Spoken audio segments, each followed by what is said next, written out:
राज्यों से खबर आ रही है कि कुछ शिक्षक संगठन विभागीय टेट की मांग राज्य सरकारों से कर रहे हैं, उस पर टीएफआई का क्या मतलब है? ऐसे शिक्षक संगठन जो इस पूरे प्रकरण में विभागीय परीक्षा की मांग कर रहे हैं, मुझे उनके शिक्षक संगठन होने पर संशय है। किसी भी राज्य सरकार ने जो पात्रता निर्धारित की, जो योग्यता निर्धारित की, उसको उत्तीर्ण करने के बाद, उसको अर्जित करने के बाद पूरे देश में या राज्यों में शिक्षक नियुक्त हुए हैं। इस देश में केंद्रीय शिक्षकों पर 23 अगस्त 2010 और राज्यों में जो अलग अलग डेट है, उस डेट से शिक्षा का अधिकार अधिनियम लागू किया गया है। जिस डेट से शिक्षा का अधिकार अधिनियम लागू किया गया है, उसके बाद में जो नियुक्त होने वाले अध्यापक हैं, उनकी नियुक्ति में, उनकी पदोन्नति में टीईटी अनिवार्य है। अगर कोई ऐसा निर्णय आया है कि जो शिक्षा का अधिकार अधिनियम लागू होने के पूर्व नियुक्त शिक्षक हैं, टीईटी उनको भी उत्तीर्ण करना अनिवार्य है, तो हम इस प्रकार के किसी भी, मैं कहूँ, जजमेंट को या आदेश को हम न्याय नहीं मानते। ये सिर्फ अंधा कानून कहा जाएगा।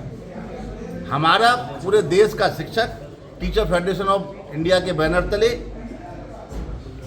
एकताबद्ध है और हमारा मानना यह है कि इस देश में लोकतंत्र है, लोकतंत्र में चुनाव होते हैं और जनता अपने संसद में, लोकसभा में प्रतिनिधि भेजती है।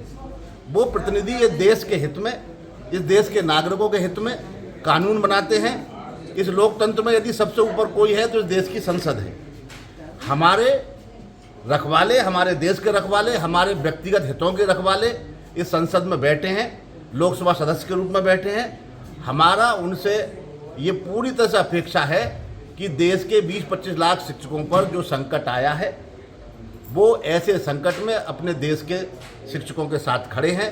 हमारी मांग है कि आरटीई से पहले नियुक्त किसी भी शिक्षक पे टीईटी का जो नियम थोपा जा रहा है, इसके विरोध में इसको समाप्त करने के लिए भारत सरकार संसद में कानून बना करके शिक्षकों को राहत देगी। इसके इतर ना किसी विभागीय परीक्षा की हम मांग करते हैं, ना कोई हम और बात करते हैं। जो हमारी नियुक्ति के समय योग्यता थी, वो हमारी पर्याप्त थी। उस योग्यता को प्राप्त करके बाद ही हम अध्यापक हुए हैं।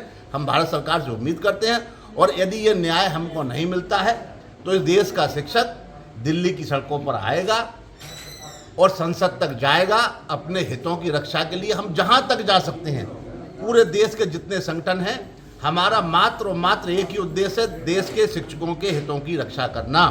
अगर देश के शिक्षकों की जीविका कोई छीन लेगा और संगठन चुपचाप बैठे रहेंगे, तो फिर वो संगठन कहने के अधिकारी नहीं है। प्राणपण से अपने जीवन के अंतिम सांस तक इस अंधे कानून के खिलाफ लड़ेंगे।